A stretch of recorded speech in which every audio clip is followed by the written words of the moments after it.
Every emotional reaction exposes you, tells people where to hit you, what scares you, what controls you.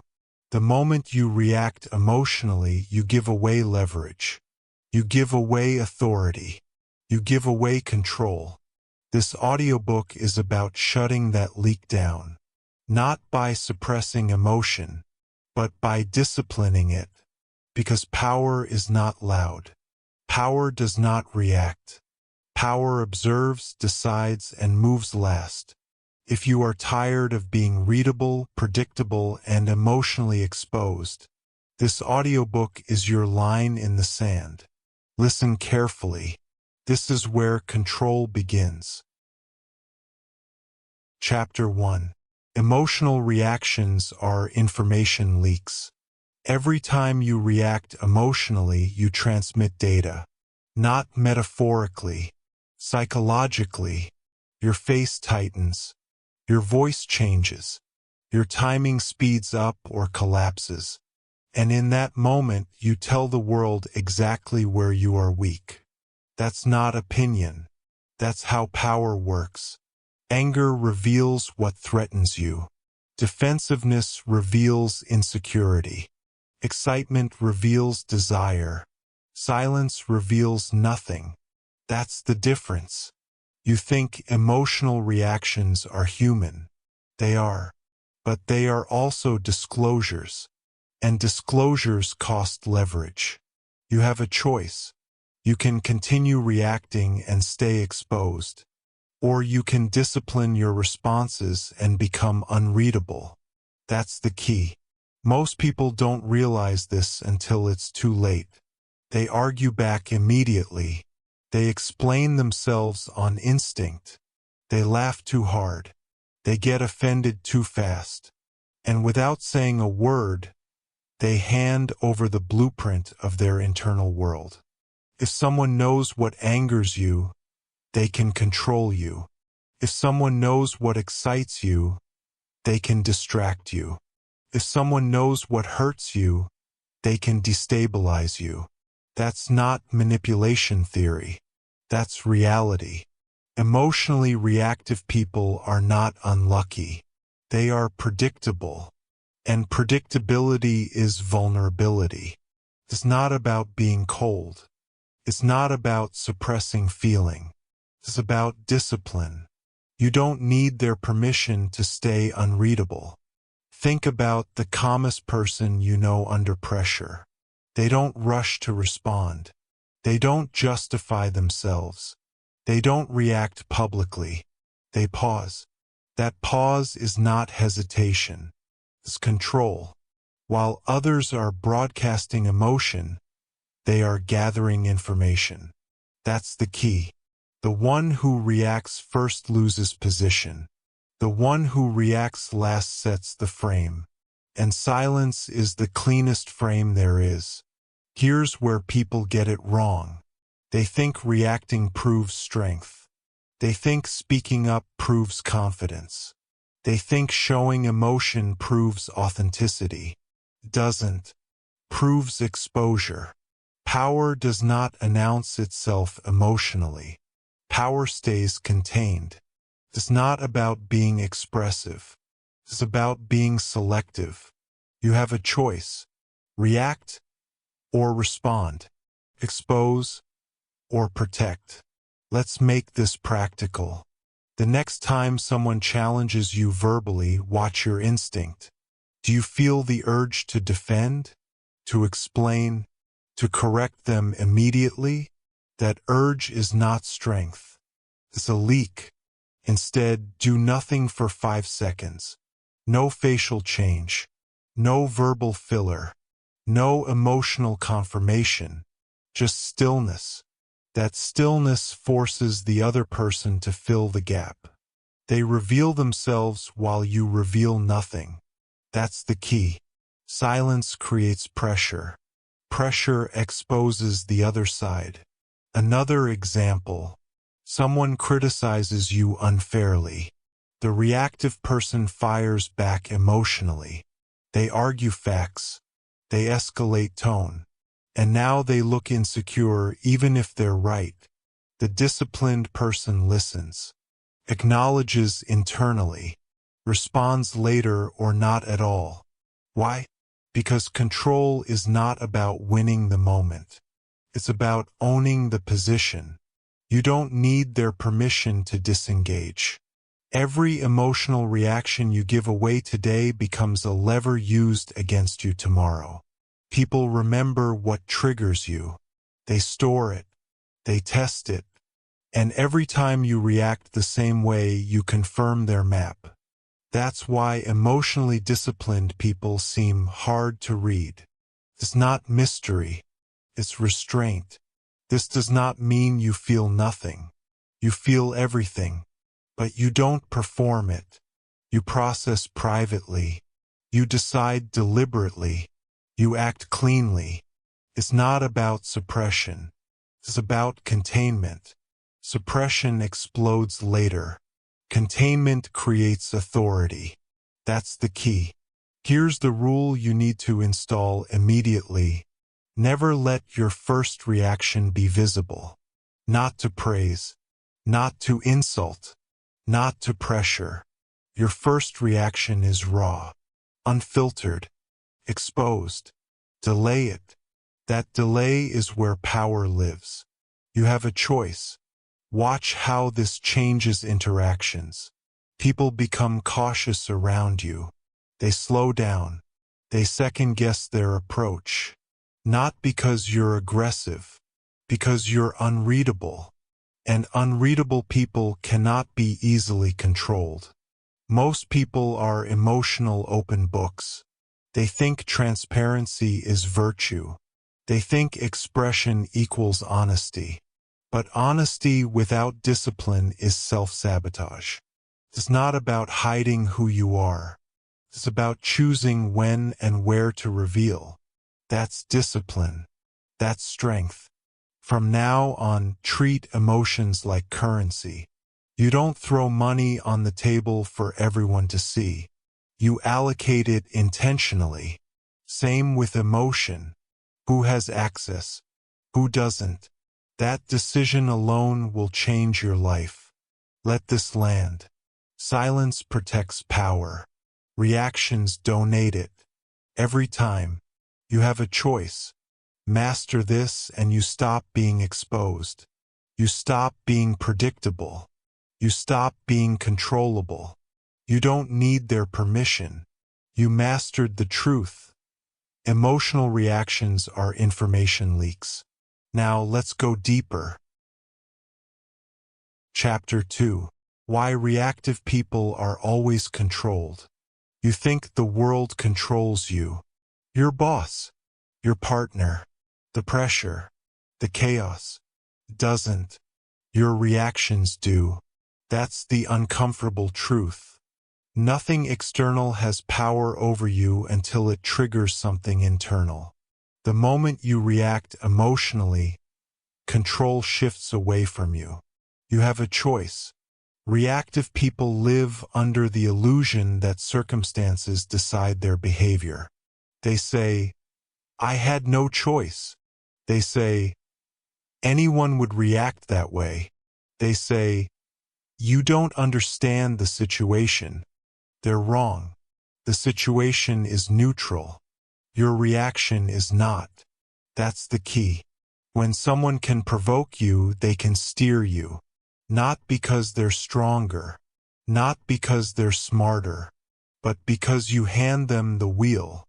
A raised voice makes you defensive. A dismissive comment makes you angry. Silence makes you anxious. And now your behavior is predictable. It's not about strength. It's about discipline. Look closely at how control actually works. Control is not domination. It's influence over timing, direction, and response. If I can make you speak before you're ready, I control timing. If I can make you argue instead of observe, I control direction. If I can make you emotional, I control response. That's how people lose power without realizing it. You have a choice. Reactive people always move second. They respond to stimuli. They chase events. They operate inside someone else's frame. Calm people move last. They observe first. They decide second. They act deliberately. That's the difference. Calm individuals dictate tempo. Reactive ones chase it. That's the key. Think about any negotiation, argument, or confrontation you've lost. It wasn't because you lacked logic. It wasn't because you lacked facts. It was because emotion rushed you. You spoke too fast. You revealed too much. You committed too early. And once that happened, the outcome was already decided. Here's the brutal reality. The person who controls their emotional pace controls the interaction. Slow beats fast. Still beats frantic. Silence beats noise. Every time. You don't need their permission to slow down. Reactive people confuse urgency with importance. They feel pressure, so they act. They feel discomfort, so they speak. They feel challenged, so they defend. But urgency is often a trap. Pressure is a tactic. Provocation is a test. And if you fail it, you lose leverage. You have a choice. Let's talk about provocation. Provocation is never about the surface issue. It's about pulling a reaction out of you. Once you react, the other person knows where your boundaries are weak, what tone controls you, what words destabilize you. From that moment on, you're playing defense. That's the key. The disciplined person treats provocation as data. They notice it.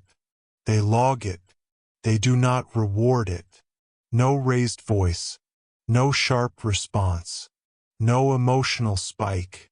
Just calm acknowledgement or silence. That response removes oxygen from manipulation. Here's a rule you need to internalize. If someone needs you emotional to win, you already won by staying calm. Think about that. If their strategy depends on your reaction, discipline breaks their strategy. It's not about being passive. It's about being unreachable. Most people don't want control. They want relief. They want to discharge emotion. They want to get it off their chest. They want to feel heard. And in chasing relief, they surrender authority. It's not about emotional expression. It's about emotional management. That's discipline. Control requires patience. Patience allows perspective. Perspective allows choice. Reactive people skip all three. They live in stimulus-response loops. Trigger emotion action. Disciplined people interrupt the loop. Trigger pause decision. That pause is everything. You have a choice. Start practicing this immediately. When you feel the urge to react, don't speak, don't explain, don't justify. Breathe once. Slow your body down. Let the moment pass. Then decide if a response is even necessary. Most of the time, it isn't. Watch what happens when you stop reacting. People push harder at first. They test boundaries. They escalate. That's normal. They're checking if you're still controllable. Stay calm. Eventually, they adapt. Or they reveal themselves. Either way, you gain clarity. That's the key. Understand this clearly.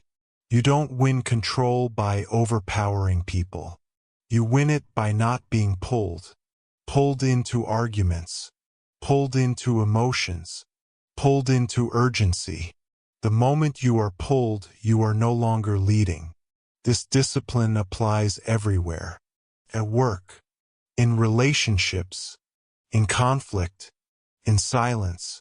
Whoever dictates emotional tempo dictates outcomes. And tempo is internal. You don't need their permission. From now on, stop asking, How do I get people to stop doing this to me? Start asking, why does this still trigger me? That question puts control back where it belongs. Inside you. Let this settle. The world doesn't control you. Your reactions do. You have a choice. Master your reactions and control returns to you. Ignore this and you'll always be managed by circumstances. You've learned why reactive people are always controlled. Now it's time to remove the behavior that exposes you most. Chapter 3. Stop explaining yourself to people who don't matter. Most people don't talk too much because they're clear. They talk too much because they're uncomfortable. They explain. They justify. They defend. Not because it's necessary, but because silence feels dangerous to them. That's the key. Explaining is rarely about truth. It's about insecurity. When you explain yourself to people who don't matter, you are not clarifying. You are seeking relief. Relief from judgment. Relief from misunderstanding. Relief from the fear of being seen negatively. And that relief costs authority. You have a choice. Watch yourself carefully. When do you feel the urge to explain? When someone questions your decision. When someone doubts your competence. When someone misunderstands your intention. That urge is not confidence. It's exposure. Because the moment you explain, you signal that their opinion holds weight over you. That's the key. Strong people don't rush to explain. They decide first whether the other person is even qualified to receive an explanation. Most people never ask that question. They just react. They give context no one asked for. They defend choices that don't need defense. They over-communicate to people who are not aligned with them. And in doing so, they shrink themselves. It's not about communication. It's about discipline. Here's the hard truth. The more you justify yourself, the more you reveal emotional dependence on approval. You show that disagreement unsettles you. You show that misunderstanding bothers you. You show that being questioned threatens your sense of self. That information will be used. Every time. You don't need their permission to remain centered. Look at people with natural authority. They speak less, not more. They state decisions. They don't sell them. They don't argue with every opinion. They don't respond to every critique. They don't correct every misunderstanding. Because they know something most people don't. Authority is assumed, not negotiated. That's the key. Explaining puts you in the lower position. It flips the frame.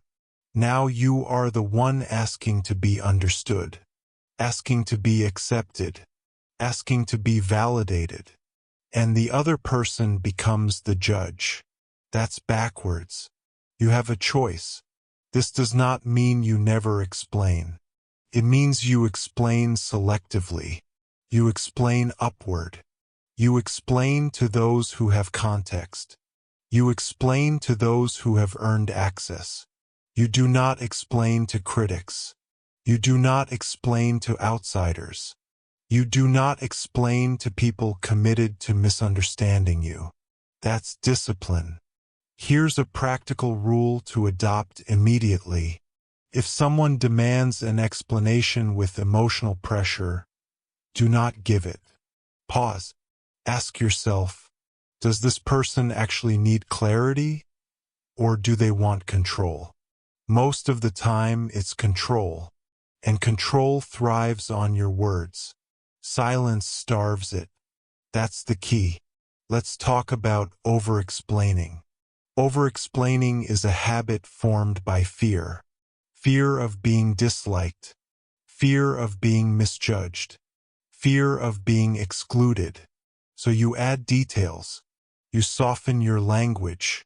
You justify your choices, and every added sentence lowers your position. It's not about being misunderstood. It's about being undisciplined. Here's what silent certainty looks like. You state your decision once, clearly, calmly, no apology, no justification. If challenged, you don't escalate. You repeat or you disengage. That repetition signals finality. That's the key. Try this. Next time someone questions your decision, respond with one sentence. Then stop. No follow-up. No emotional padding. No clarification unless requested respectfully. Watch how uncomfortable it makes them. That discomfort is not your problem. You don't need their permission to be firm. People who matter don't need long explanations. People who don't matter don't deserve them. This one distinction will save you years of emotional energy. Notice how explaining often leads to arguing. You explain. They counter. You clarify. They escalate. Now you're trapped in a loop you didn't need to enter. The disciplined person avoids the loop entirely. They don't chase agreement. They don't chase validation. They hold position. It's not about being arrogant. It's about being grounded. Confidence doesn't shout. It doesn't plead. It doesn't over-communicate. Confidence is quiet because it doesn't need reinforcement. That's discipline. Ask yourself this: why do I need this person to understand me? If the answer is emotional, stop explaining. You have a choice. Let this sink in. Silent certainty builds authority. Explanations dilute it. Every unnecessary word weakens your position. Every controlled silence strengthens it. You don't need their permission. From now on, speak with intention. If clarity is required, provide it cleanly. If not, say nothing. Your power is not in being understood by everyone. It's in being unmoved by those who don't matter. You've learned how explaining exposes emotional dependence. Now it's time to build the discipline that replaces it. Chapter 4. The Discipline of Emotional Containment. Most people believe emotional strength means expression. Say what you feel. Show what you feel. Release what you feel. That belief is why most people are weak under pressure. Emotional strength is not expression. It's containment. You have a choice. Containment does not mean denial. It does not mean pretending. It does not mean repression. It means control. You feel the emotion. You register it. And you decide what happens next. That decision point is where power lives. That's the key. Uncontained emotion leaks into behavior. Your tone sharpens. Your body tightens. Your words rush. And suddenly you're no longer choosing. You're reacting. That's not authenticity. That's exposure. It's not about honesty. It's about discipline. Not every feeling deserves daylight. Not every thought deserves speech. Not every impulse deserves action. Most people act as if emotion is a command.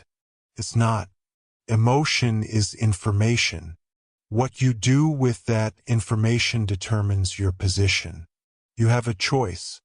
Look at people who break under pressure. They vent publicly. They overreact in meetings.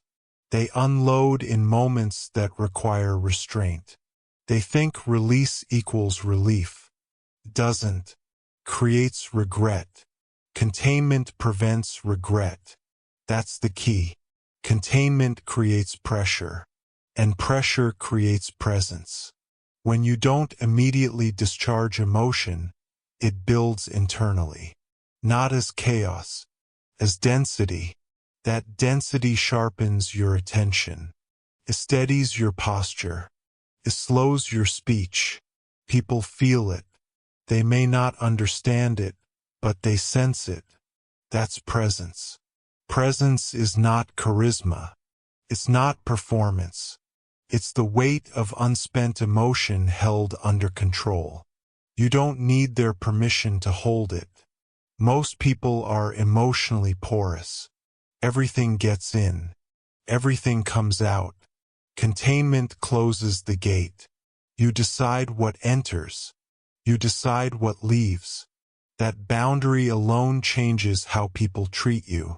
Here's a practical framework. Feel privately. Act selectively. Speak minimally. Read that again. Feel privately. Act selectively.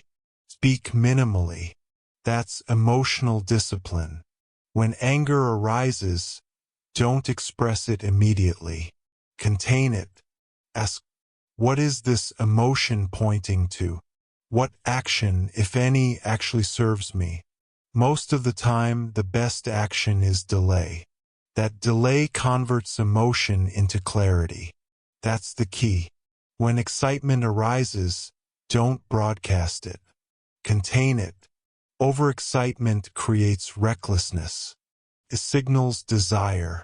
It exposes motivation. Contained excitement becomes focus.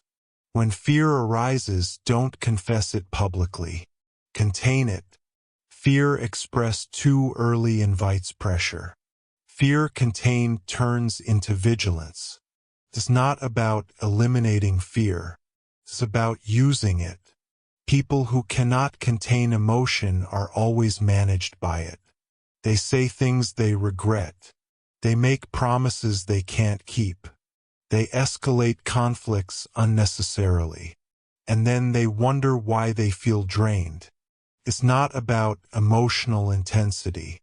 It's about emotional discipline. Here's a rule to install immediately. No emotional expression during decision-making. Decisions made in emotion are decisions made from weakness. Pause. Let the emotion settle.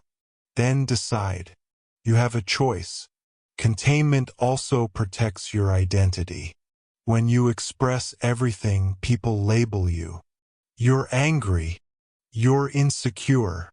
You're impulsive. And once labeled, you are treated accordingly. Containment keeps you undefined. Undefined people are hard to manipulate. That's the key.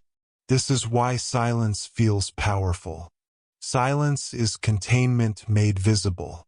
Tells the world, I feel something and I don't need to show it. That message commands respect. Do not confuse containment with passivity. Contained emotion fuels action at the right time. When you finally speak, it carries weight. When you finally act, it's decisive. Because it's not impulsive. It's intentional. Most people leak emotion constantly and wonder why nothing they say lands. Nothing lands because nothing is contained. Power accumulates through restraint. You don't need their permission. Practice this daily. When emotion rises, name it internally.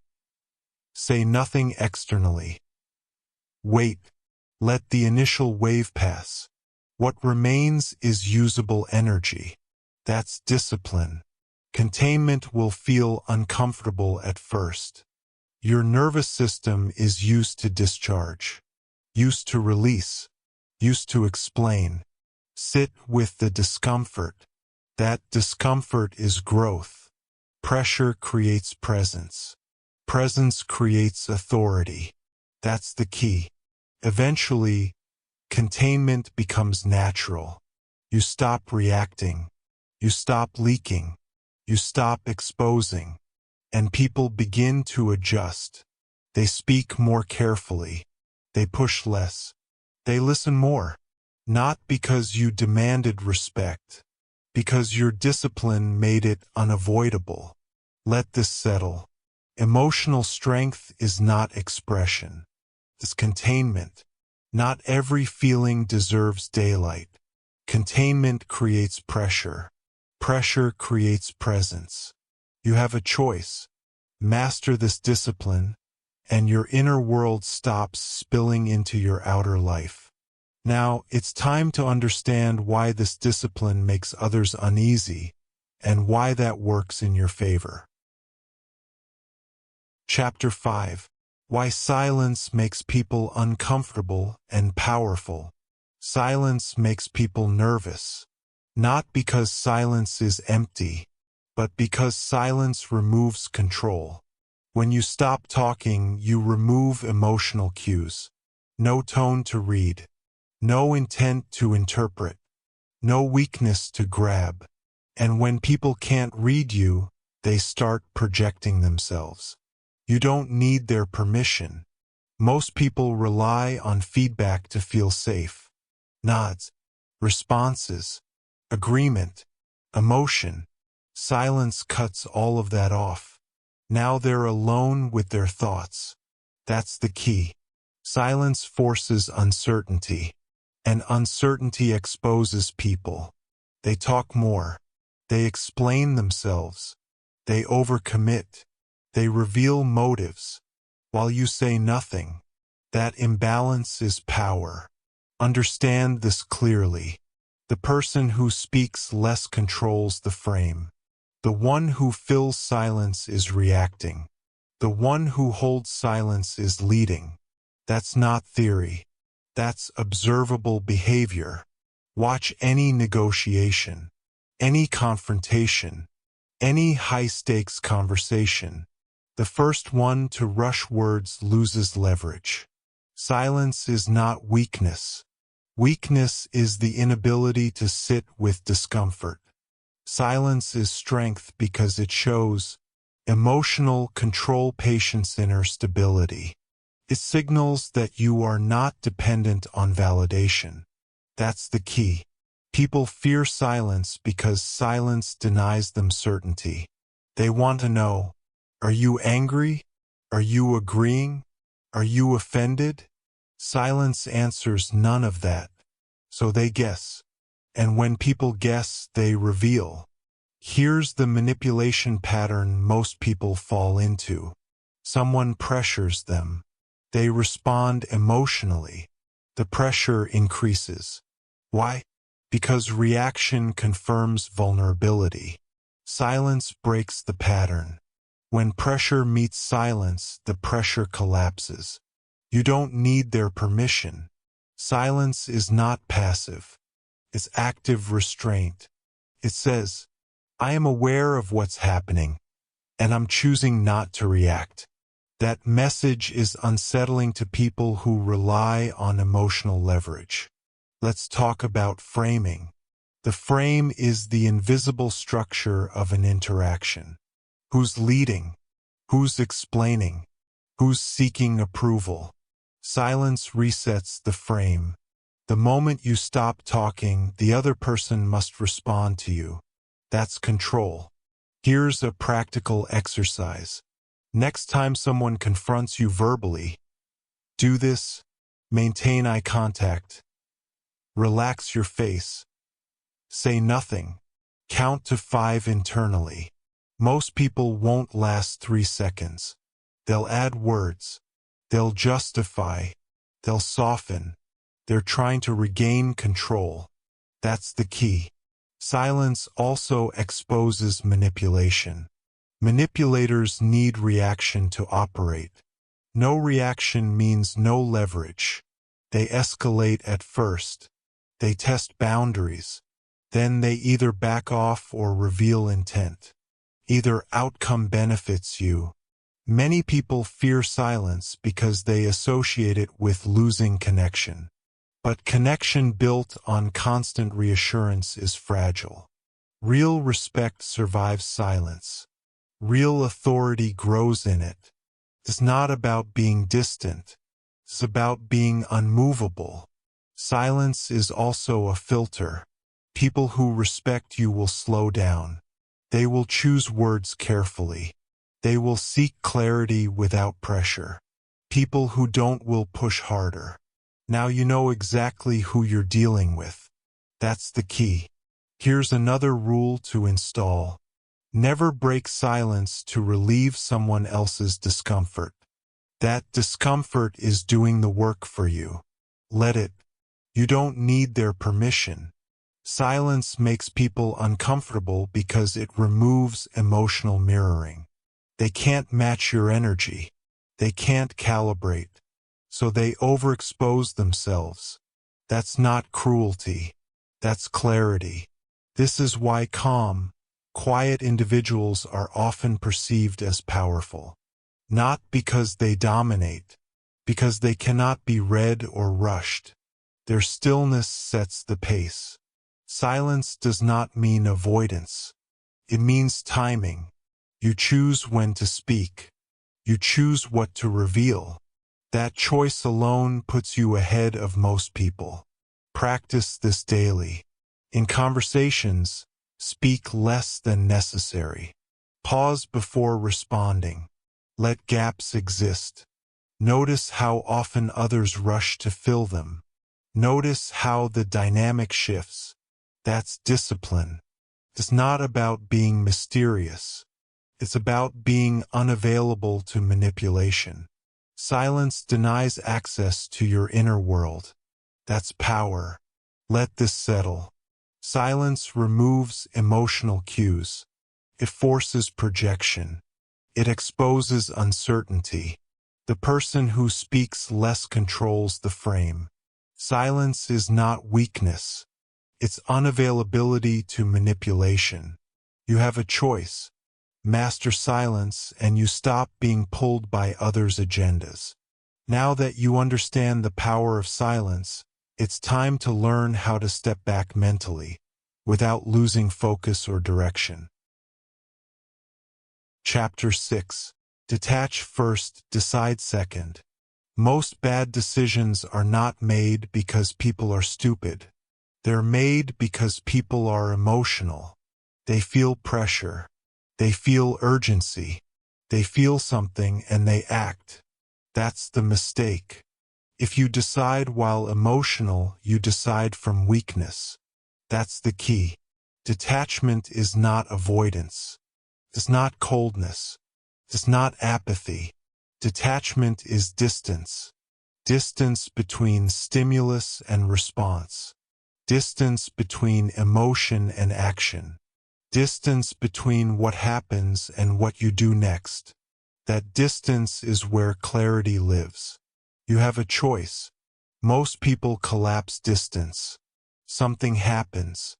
They react instantly. No pause. No evaluation. No control. They call it decisiveness. It's not. It's impulsivity dressed up as confidence. It's not about speed. It's about discipline. Emotional distance is the gateway to clean decisions.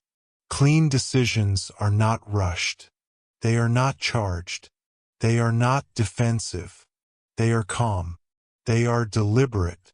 They are final. That's the key. Let's define detachment properly. Detachment means you observe your emotions without obeying them. You notice anger without acting on it. You notice fear without surrendering to it. You notice excitement without chasing it. You don't suppress emotion. You step back from it. That step back changes everything. People who don't detach confuse feelings with facts. They think, I feel pressured, so I must act. I feel insulted, so I must respond. I feel excited, so this must be right. Wrong. Feelings are signals, not commands. You have a choice. Detachment removes distortion. Emotion narrows perception. It exaggerates threats. It hides consequences. That's why emotional decisions age poorly. What feels urgent today looks foolish tomorrow. Detachment gives you long vision. That's discipline. Here's the pattern you must break. Trigger emotion decision. Replace it with this. Trigger emotion pause decision. That pause is detachment in action. It doesn't have to be long. It just has to exist. Even 5 seconds changes the outcome. That's the key. Understand this. The calmer you are, the more options you see. Emotion reduces options. Detachment expands them. Reactive people think in binaries. Fight or submit. Speak or explode. Act or lose. Detached people see alternatives. Delay. Redirect. Withdraw. Reframe. Options are power.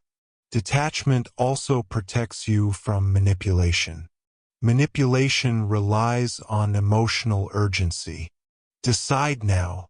Answer me. Why aren't you responding? That pressure is artificial. The detached person doesn't obey artificial timelines. They decide on their schedule. You don't need their permission. Here's a rule you must internalize. Never decide while your heart rate is elevated. Raised voice, tight chest, racing thoughts. Those are signs to stop. Delay the decision. Detachment first. Decision second. That's the key. People will test this.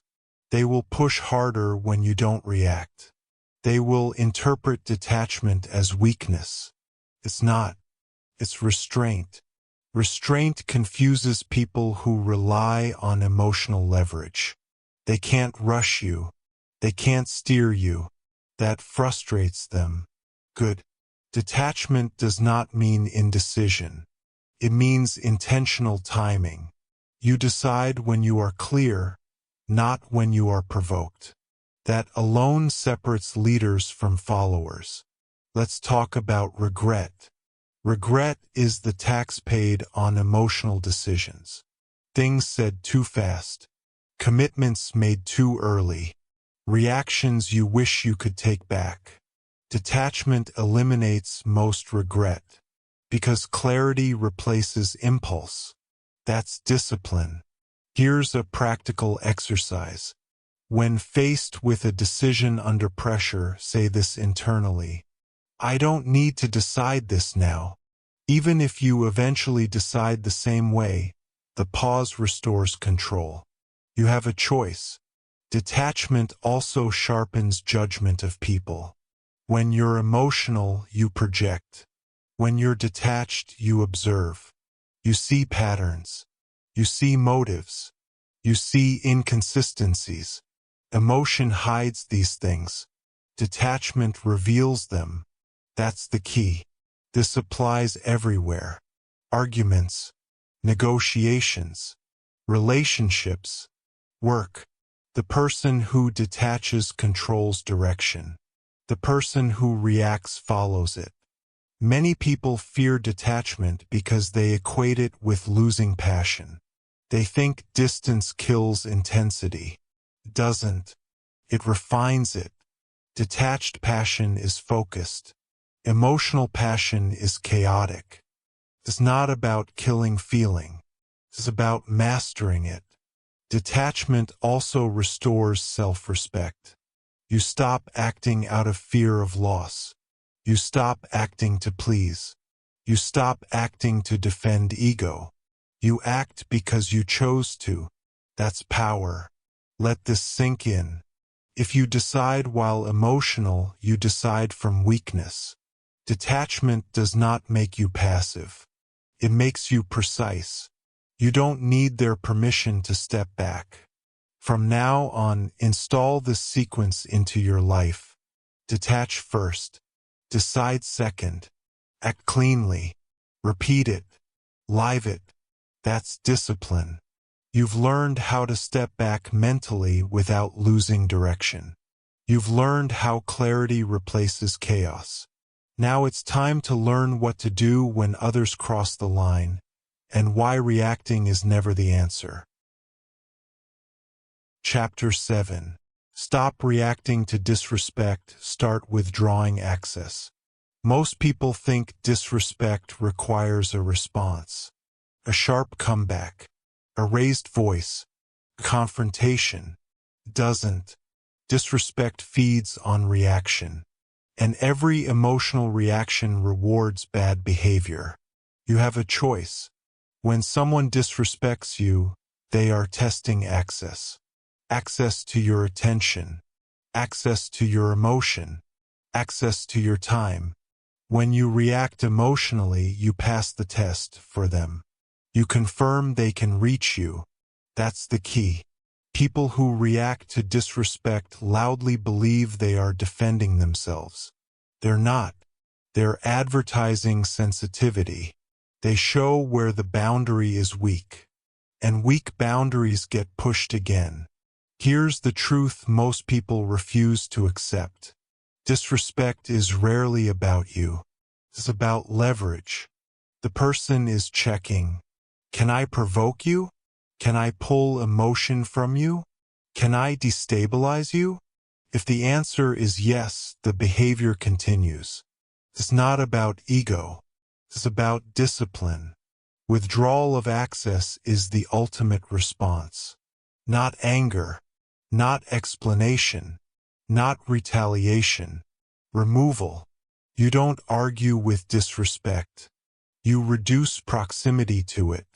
That preserves dignity. That preserves power. That's the key. Think about this. If someone insults you and you explode, they win attention. If someone disrespects you and you explain, they win influence. If someone crosses a line and you calmly disengage, they lose access. Loss of access is the only consequence that changes behavior. You don't need their permission. Most people fear withdrawal because they think it looks weak. It doesn't. It looks final. It says, "This no longer deserves my energy." That message is far stronger than confrontation. Calm removal speaks louder than any argument. No explanation. No warning speech. No emotional display. Just distance. That distance communicates self-respect. Here's a rule to adopt immediately. Never argue with someone who benefits from your reaction. Ask yourself, does this person gain power if I engage? If yes, disengage. You have a choice. Reactive people stay trapped. They argue. They defend. They escalate. And the disrespect escalates with them. Why? Because the behavior is being rewarded with emotion. Disciplined people do something different.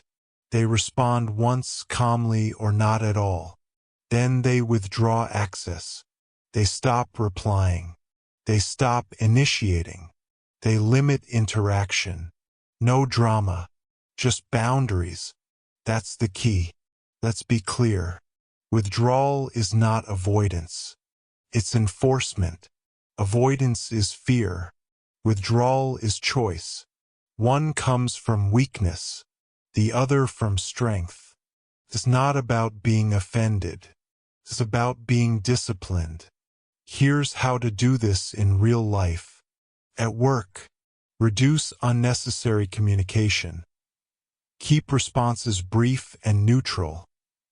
Remove emotional availability. In relationships, step back when respect drops. Do not chase apologies. Let behavior speak. In social situations, leave early. Redirect attention. Stop engaging. These actions communicate boundaries without noise. People who respect you will notice immediately. They will adjust. They will correct behavior. They will approach with more care. People who don't will disappear. Both outcomes are wins. That's the key. Many people stay stuck because they want validation. They want the other person to admit wrongdoing. They want an apology. They want closure. That desire keeps them engaged.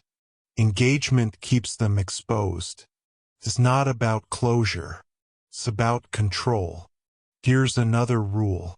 Never chase respect from someone who just proved they don't have it. Respect is observed, not negotiated. You don't need their permission. Withdrawal also protects your emotional energy. Arguments drain you. Confrontations linger. Reactions echo. Distance ends the loop. Peace returns quickly when access is removed. This approach will feel uncomfortable at first. Your instinct will scream, say something, correct them, defend yourself. That instinct is ego. Discipline ignores it. You have a choice. Silence plus distance is the strongest message. It says, "You no longer matter enough to reach me." That message cannot be argued with. Understand this. People treat you the way you allow, not the way you demand. Allowing disrespect through reaction teaches them it's acceptable. Withdrawing access teaches them it's not. That's the key. You don't need to announce boundaries. You enforce them with behavior. Behavior never lies. Let this settle. Emotional reactions reward bad behavior. Withdrawal of access removes leverage. Calm removal speaks louder than confrontation. You have a choice. Master this, and disrespect loses its power over you. Now that you understand how to remove access, it's time to learn how being unreadable gives you an advantage before anything even happens. Chapter 8. The cold advantage of being unreadable. Most people are easy to read. Their face gives them away. Their tone leaks intent. Their body broadcasts emotion. That's why they're easy to predict. And predictability is weakness. When people can't read you, they can't predict you. That's the key. Unreadability is not deception. It's discipline. You're not hiding lies. You're controlling access. There's a difference. Lies create tension. Discipline creates calm. You have a choice. People constantly scan for signals. Approval, disapproval, fear, desire. They adjust their behavior based on what they see. If they can't see anything, they lose leverage. That uncertainty shifts power toward you. Unreadability creates psychological imbalance. Not aggression. Not intimidation. Imbalance. People don't know where they stand. They don't know how to adjust. They don't know what works on you. That confusion benefits you. That's the key. Think about high-level operators. They reveal little. They speak carefully. They react slowly. Not because they're secretive. Because they're disciplined. They understand something most people don't. Information is power. And emotion is information. When you are emotionally transparent, you become programmable. Others know how to please you, how to pressure you, how to provoke you. Unreadability removes the program. You don't need their permission. Most people fear being unreadable because they confuse it with being cold. Coldness repels. Unreadability attracts respect. It signals self-control. People trust those who are not emotionally erratic. They may not understand you, but they respect you. Mystery is a byproduct of emotional control. You don't try to be mysterious. You simply stop leaking. Silence plus restraint creates mystery naturally. That's the key. Let's be practical. Here are behaviors that destroy unreadability. Immediate reactions, oversharing, thoughts, facial expressions. You don't control nervous laughter over explaining. Each one gives away leverage. It's not about being fake. It's about being disciplined. Here are behaviors that build unreadability. Pausing before responding, neutral facial expression, minimal but precise language, delayed emotional expression, selective disclosure. These behaviors signal control. You have a choice. Unreadability also protects you from emotional hooks.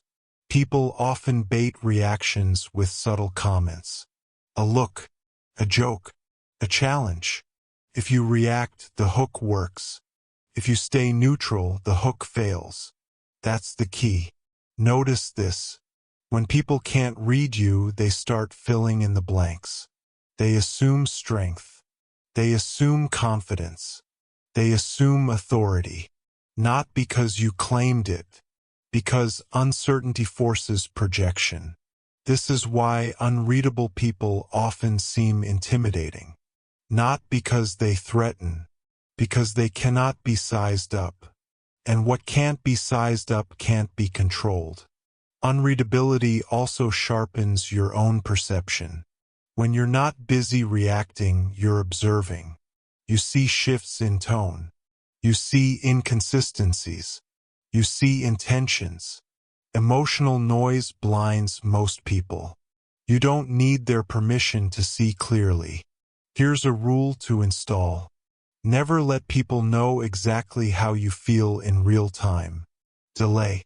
Process privately. Express selectively or not at all. This doesn't make you dishonest. It makes you powerful. People will test unreadability. They'll poke. They'll provoke. They'll escalate. They're searching for a signal. Don't give it. Eventually, they stop trying. That's the key. Unreadability also gives you strategic flexibility. If people don't know your position, they can't counter it. If they don't know your limits, they tread carefully. This applies in conversations, negotiations, and relationships. Most people reveal their hand too early. They show excitement. They show fear. They show desperation. Unreadable people wait. They let the situation unfold. Patience protects leverage. It's not about being distant from everyone. It's about being selective with access. You choose who sees your inner world. You don't need their permission. Practice this daily. In conversations, speak last, say less, show less. Notice how people lean in. Notice how they slow down. That's discipline. Let this settle. When people can't read you, they can't predict you. Unreadability creates imbalance. Mystery is a byproduct of emotional control. You have a choice. Master unreadability, and you gain advantage before anything even begins. Now that you've learned how to protect your inner world, it's time to learn how to handle it correctly, without suppressing it or letting it control you. Chapter 9. Emotional control is not suppression. Most people misunderstand emotional control. They think it means pushing feelings down, ignoring them, pretending they don't exist. That's not control. That's suppression. And suppression always leaks. It leaks through tone, through passive aggression, through sudden outbursts. Suppression creates internal pressure. Discipline creates mastery. It's not about denial. It's about control. That's the key. You don't become strong by pretending you feel nothing. You become strong by feeling everything without letting it run you. There is a difference. Suppression says, I can't feel this. Discipline says, I feel this and I choose my response. You have a choice. Suppressed emotion looks calm on the surface, but underneath it's volatile. It builds, it tightens, it waits. Then it explodes, usually at the wrong time with the wrong person for the wrong reason. That's weakness disguised as control. Disciplined emotion is different. You acknowledge it privately. You process it deliberately. You release it selectively or not at all. No explosion. No leakage. No regret. That's mastery. Here's the mistake most people make. They confuse expression with health. They believe, if I don't express it, it will harm me. That's only true if you suppress. Discipline is not silence without awareness. Discipline is awareness without performance. That's the key. You acknowledge emotions privately, not in public, not in the heat of the moment, not to people who don't deserve access. You feel it internally. You name it internally. You decide internally. Public emotion is rarely about healing. It's about relief. And relief is temporary. Control is permanent. Let's be clear. You are allowed to feel anger. You are allowed to feel fear. You are allowed to feel hurt. You are not obligated to display it. You don't need their permission. Most people perform emotion. They show anger to feel powerful. They show sadness to gain sympathy. They show excitement to be accepted. That performance gives others influence over you, because now your emotional state depends on their response. That's the opposite of control. Discipline removes the audience. You stop performing. You stop signaling. You stop seeking reaction. You process alone. That's strength. Here's a simple framework. Acknowledge. Contain. Decide. Acknowledge the emotion honestly. Contain it physically. Slow breath, relaxed posture. Decide what action, if any, serves you. That sequence prevents suppression and prevents explosion. That's the key. Control means choosing when emotion is expressed. And if, not every emotion needs expression. Not every truth needs to be spoken. Not every feeling needs validation.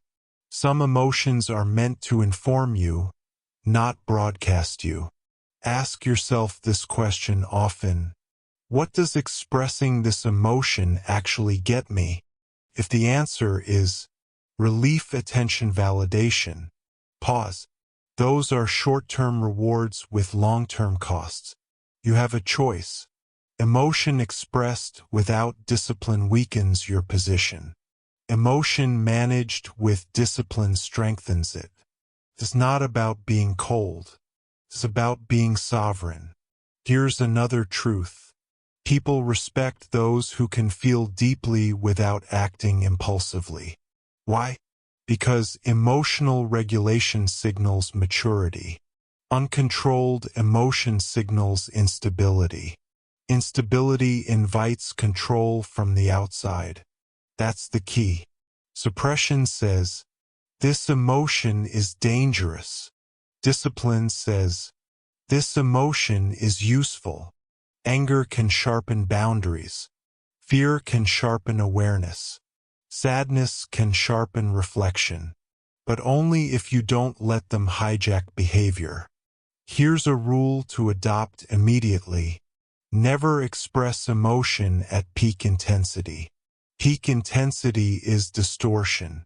Wait until intensity drops. Then decide if expression still makes sense. Most of the time it won't. People who master emotional control are often misunderstood. They're labeled cold, detached, unemotional. That's fine.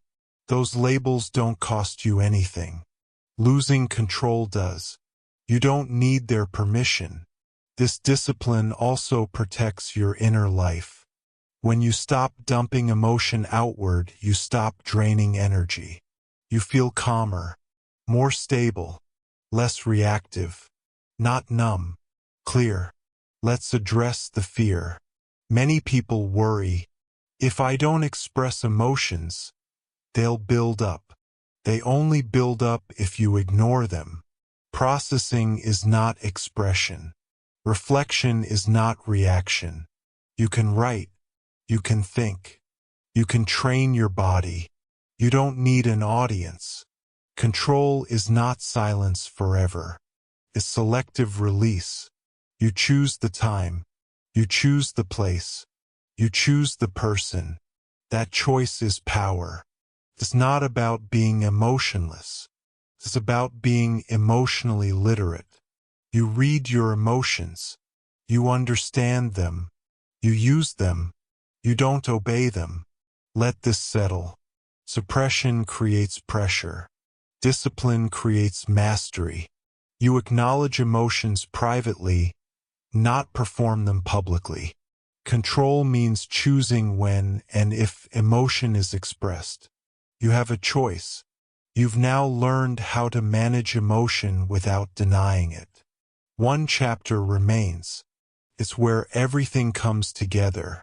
Because when nothing inside you can be exposed, nothing outside can control you. Chapter 10. Become the person nothing can expose. At the highest level, power is simple. Nothing inside you is available to be used against you. No emotional hook. No hidden insecurity. No reactive pattern. That state is not luck. It is built. True power is emotional self-sufficiency. You don't need their permission. Emotional self-sufficiency means this. Your stability does not depend on approval. Your confidence does not depend on agreement. Your calm does not depend on circumstances. You carry your center with you. That's the key. Most people are emotionally outsourced. They feel good when praised. They collapse when criticized. They react when challenged. That makes them controllable. Because whoever controls your emotions controls you. You have a choice. Becoming unexposable does not mean you have no feelings. It means your feelings are no longer leverage. Nothing external can pull a predictable reaction out of you. And when nothing can trigger you, nothing can control you. That's the standard. Triggers are unfinished business. They exist where discipline hasn't been installed yet. Someone disrespects you, and you react. Someone ignores you, and you spiral. Someone questions you, and you over-explain. Those reactions point to gaps. This chapter is about closing them. You don't become unexposable by avoiding life. You become unexposable by mastering your internal responses. You stop giving automatic access to your emotions. You stop donating reactions. That's the key. Emotional self-sufficiency begins with ownership. You stop blaming people for how you feel. You stop blaming situations.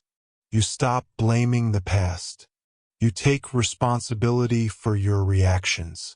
That responsibility gives you control back. Here's a truth that separates leaders from followers. Nothing makes you feel anything. Things happen. You respond. That response is yours. You have a choice. The unexposable person has trained themselves in 4 disciplines. Delayed reaction, selective expression, internal processing, external restraint.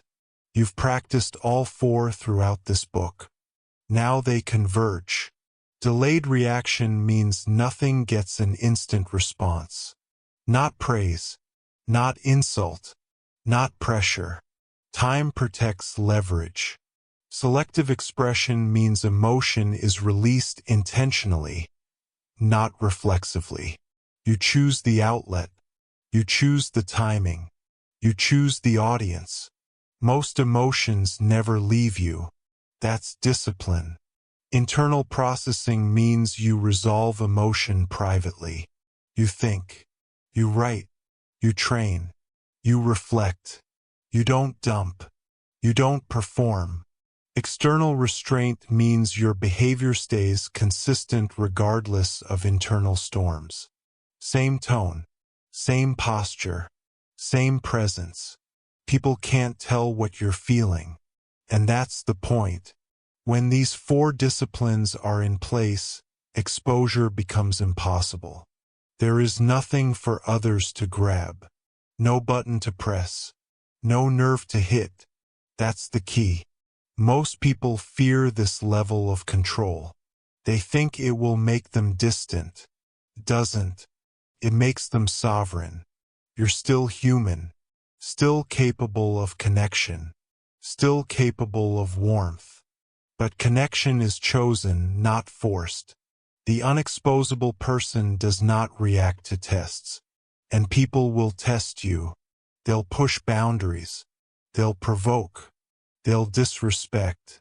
Not because they hate you, because they're checking if control is possible. When they find none, behavior changes, or access ends. Either way, you win. You don't need their permission. Here's what changes when you become unexposable. Arguments stop, escalating disrespect loses impact, manipulation fails, early pressure feels weaker, decisions become cleaner. Your nervous system calms down. Your mind clears. That's power. Emotional discipline is the final layer of personal authority. You can have skills without it. You can have intelligence without it. You can have confidence without it. But without emotional discipline, all of it is fragile. One reaction can undo years of work. That's the reality.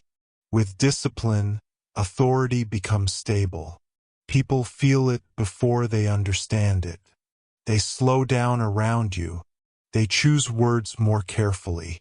They hesitate before pushing. Not because you threaten them, because nothing in you is exposed. This is not about dominance. It's about independence. You stop needing external conditions to feel okay. That's emotional self-sufficiency. Let's make this concrete. From today forward, live by these rules. No immediate reactions, no public emotional processing, no explaining to earn approval, no engagement with disrespect. Each rule closes a door. Together, they lock the system. You have a choice. You will still feel emotion. That never goes away. But emotion will no longer dictate behavior. Behavior will reflect choice. That's mastery. People may call you cold. Let them. Cold is what they label what they cannot control. Calm feels threatening to chaos. You are not here to be liked by everyone. You are here to be sovereign. To move through life without being exposed, pulled, or managed. That requires discipline. Remember this line. When nothing can trigger you, nothing can control you. Say it again. When nothing can trigger you, nothing can control you. That's the key. This book was never about suppressing emotion. It was about ending emotional leaks. It was about reclaiming control. It was about becoming unreadable, unprovocable, and unexposable. Now the responsibility is yours. No one will do this for you. No one will enforce these standards but you. You don't need their permission. Every interaction from here on is practice. Every urge to react is a test. Every moment of restraint builds authority. This is the final instruction. Do not seek to change others. Seek to become unexposable. Everything else follows. That's the discipline. That's the power. That's the standard. Now live it. You now understand the truth. Every emotional reaction costs you something. Every moment of restraint gives you something back. You don't need to be louder. You don't need to explain more. You don't need to prove anything. You need control. Control over your face. Control over your words. Control over your timing. From this moment forward, pause before reacting. Detach before deciding. Choose silence over exposure. Let others reveal themselves. You stay composed. This is your challenge. For the next 30 days, react to nothing immediately. Observe. delay, decide. Do that and you won't just feel stronger. You will be untouchable. That's the standard. Now live it.